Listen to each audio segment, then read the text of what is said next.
Hello student, स्वागत है एक बार आपका फिर से मिस्ट्री के यूट्यूब के स्टडी मंत्र चैनल पर। पिछले लेक्चर में हम लोगों ने स्टडी कर लिया कि टोटिपोटेंसी क्या होती है। आज हम लोग स्टडी करेंगे कि प्लांट टिश्यू कल्चर टेक्निक के बारे में और उसकी हिस्ट्री के बारे में। तो सबसे पहले आज हम लोग स्टडी करेंगे कि प्लांट टिश्यू कल्चर टेक्निक होती क्या है। Plant tissue culture,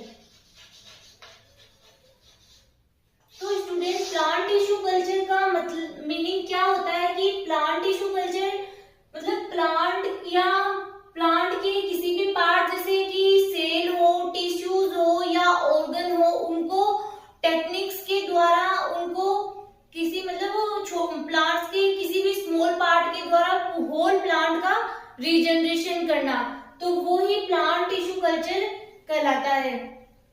plant tissue culture होता है वो बहुत सारी टेक्निक्स का कलेक्शन होता है, जिसमें कि एसेप्टिक कंडीशन यूज में ली जाती है। एसेप्टिक कंडीशन मतलब प्लांट के किसी भी पार्ट को कीटाणुनाशक मतलब कोई भी उसमें माइक्रो ऑर्गेनिज्म नहीं हो, ऐसी कंडीशन में मतलब टेक्निक्स का यूज करके उस पार्ट के द्वारा होल प्लांट का रीजनरेशन किया जाता है।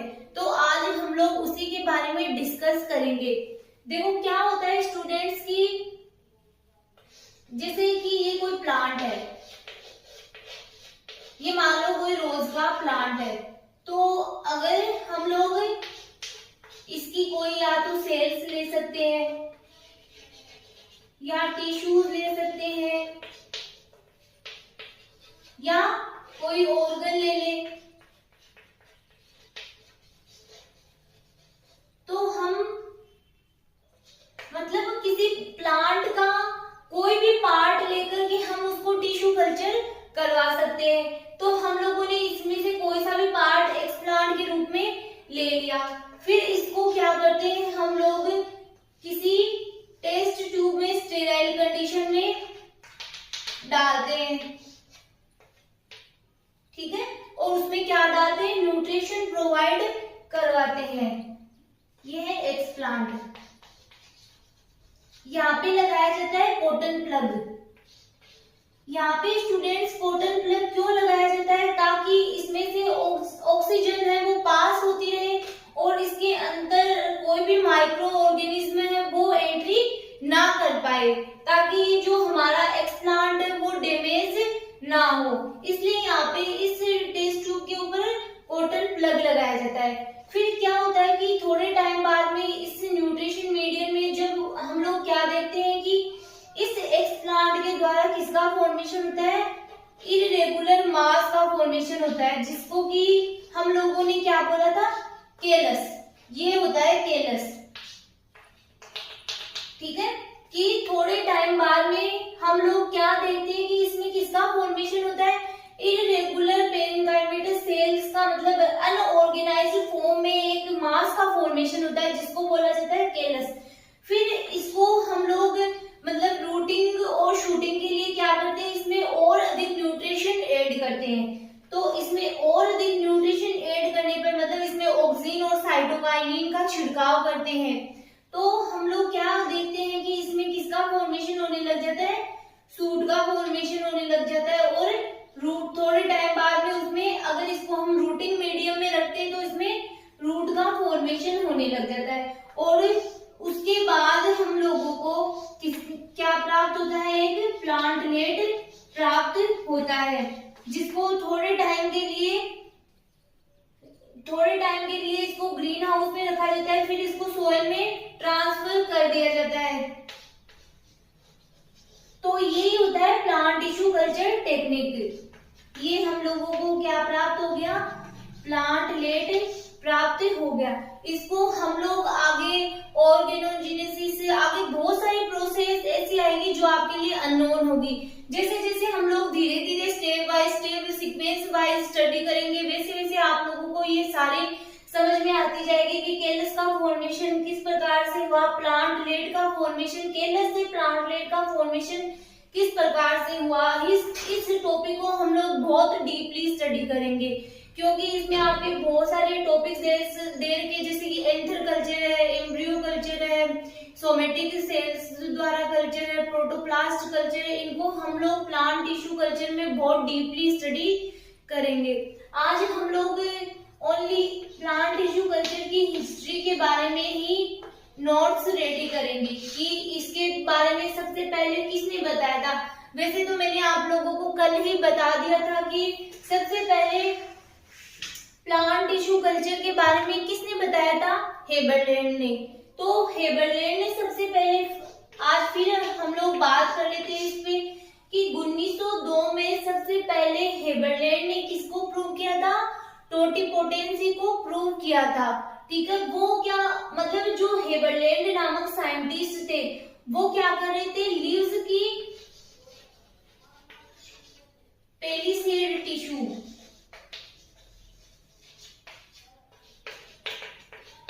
को कल्चर करवा रहे थे।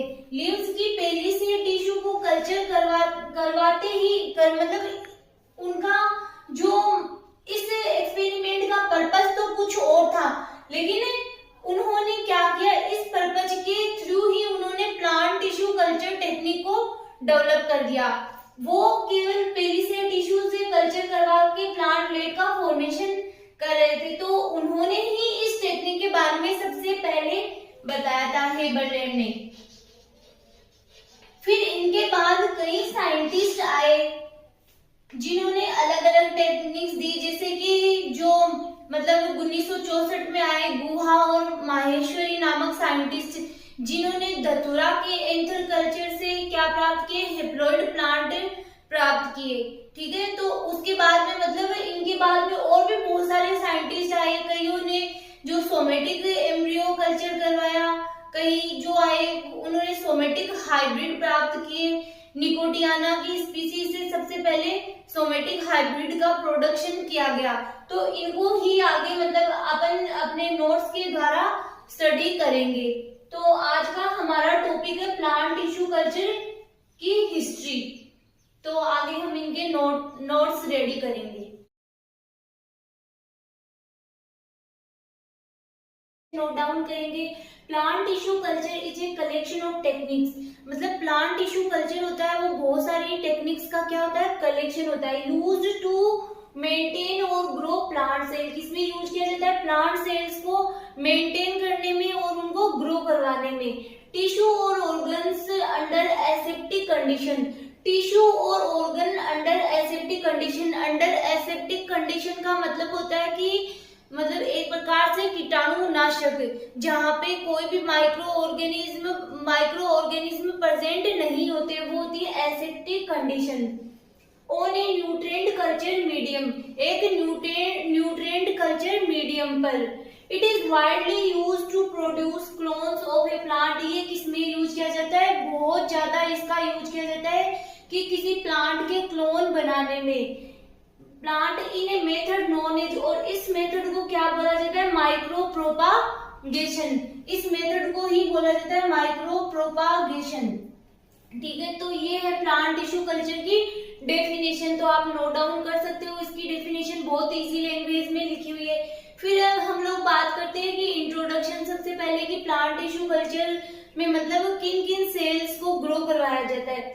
प्लांट सेल्स का अनऑर्गेनाइज्ड फॉर्म में हम लोग कल भी बात कर चुके हैं इस बात पर कि केलस होता है वो इरेगुलर और अनऑर्गेनाइज्ड फॉर्म में पाया जाता है। तो अनऑर्गेनाइज्ड फॉर्म में अर्थात केलस कल्चर के रूप में इन विट्रो कल्चर करना होता है। इन विट्रो मतलब आर्टिफिशियली कल्चर करना होता है।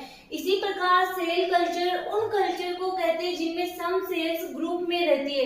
इसी प्रकार सेल कल्चर क्या करते हैं, उन सेल कल्चर होता है वो उन कल्चर को कहते हैं जिनमें कुछ सेल्स क्या होती है, ग्रुप में प्रेजेंट होती है। जैसे कि इस प्रकार से मतलब कुछ सेल्स ग्रुप में प्रेजेंट है तो इनको क्या करते हैं, इनको कहते हैं सेल कल्चर करवाना, या फिर इन कल्चर को सस्पेंशन कल्चर भी कहते हैं। इन कल्चर को सस्पेंशन कल्चर भी कहा जाता है।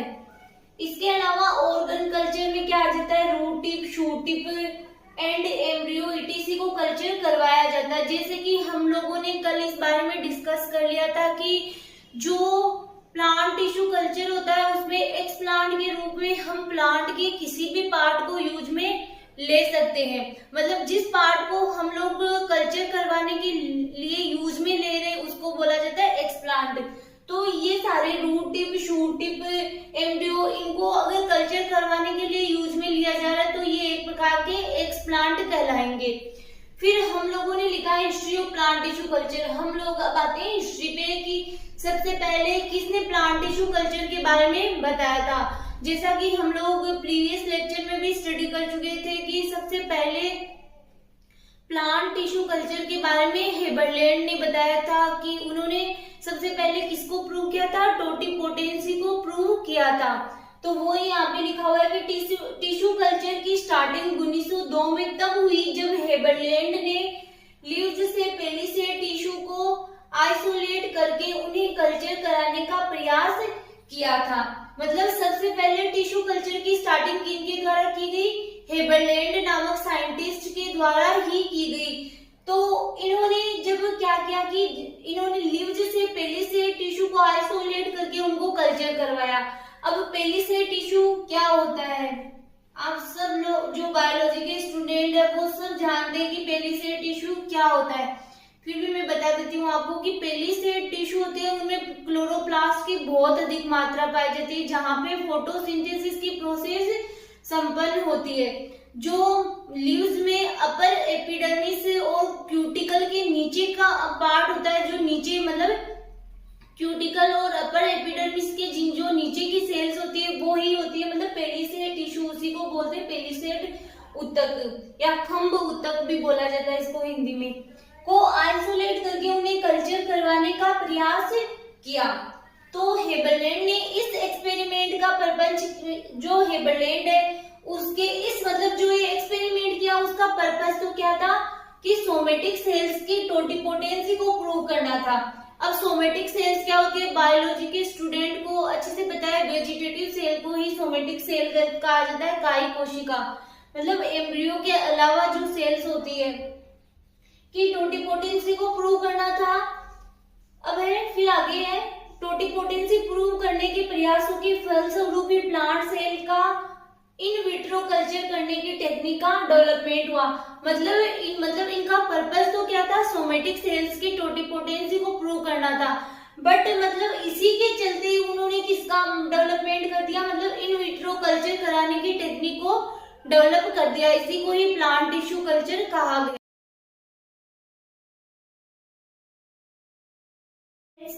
1904 में हेनिंग ने सम क्रूसिफर स्पीसीज के मैच्योर एम्ब्रियो को कल्चर करके प्लांट प्रोड्यूस किए। मतलब 1904 में जो हेनिंग नामक साइंटिस्ट थे उन्होंने क्या किया, क्रूसिफर स्पीसीज के क्या किए, कुछ एम्ब्रियो को कल्चर करवाया और प्लांट प्रोड्यूस किए। तो इस प्रकार से मतलब मैच्योर एम्ब्रियो द्वारा कल्चर करके प्लांट प्रोड्यूस किए, तो इसको क्या कहा गया, एम्ब्रियो कल्चर।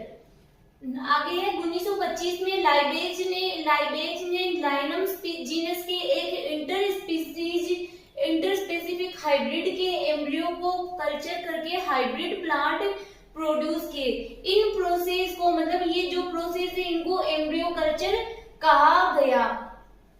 नेक्स्ट है 1964 में गुहा एंड माहेश्वरी ने धतुरा के एंथर कल्चर द्वारा हेप्लॉइड प्लांट्स को प्रोड्यूस किया गया। मतलब 1964 में कौन आया, गुहा और माहेश्वरी, दो साइंटिस्ट थे, उन्होंने धतुरा के एंथर को कल्चर करवा के हेप्लॉइड प्लांट प्रोड्यूस किए।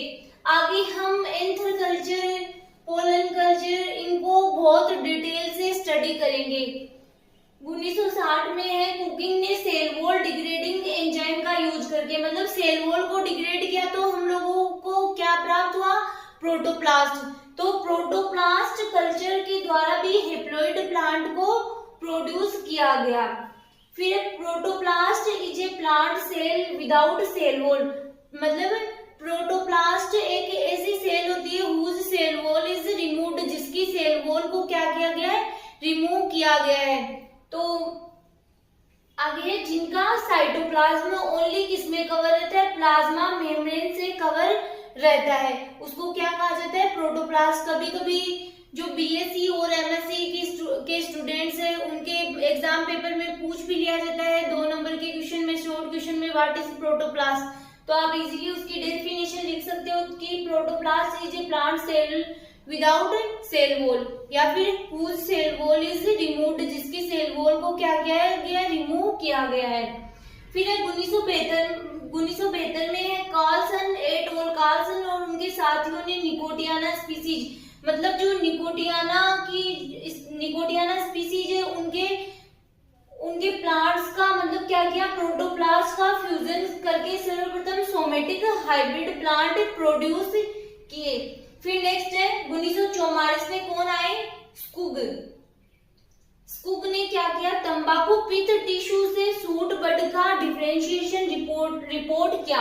मतलब जो स्कुग नामक साइंटिस्ट है उन्होंने तंबाकू की पित्त टिश्यू से किसका डिफरेंशिएशन रिपोर्ट किया कि सूट बड का, मतलब कि जो तंबाकू की पित्त टिश्यू है उसको कल्चर करवाया और उसमें किसका फॉर्मेशन देखा गया, सूट बड का डिफरेंशिएशन, मतलब सूट बड जो होती है उसमें विभेदन रिपोर्ट किया कि सूट बड से ही पूरे प्लांट का फॉर्मेशन हो रहा है।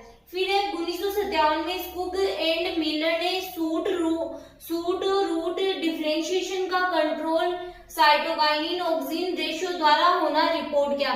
मतलब अगर 1957 में कौन से साइंटिस्ट थे, स्कुग एंड मिलर ने सूट और रूट का डिफरेंशिएशन का कंट्रोल कौन से हार्मोन कर रहे उसको रिपोर्ट किया, साइटोकाइनिन एंड ऑक्सिन के द्वारा होना रिपोर्ट किया गया। फिर 1958-59 में सोमेटिक सेल्स से सोमेटिक एम्ब्रियो की प्राप्ति, रेनर्ट, ये दो साइंटिस्ट के नाम है यहाँ पे लिखे हुए, रेनर्ट एंड स्टीवर्ट ने फ्रीली, मतलब जो सोमेटिक सेल्स से ही सोमेटिक एम्ब्रियो की प्राप्ति किसने रिपोर्ट की, रेनर्ट एंड स्टीवर्ट ने। तो ये आपके है history of plant tissue culture, ये भी आपके टॉपिक कंप्लीट हो चुका है। इसमें समझा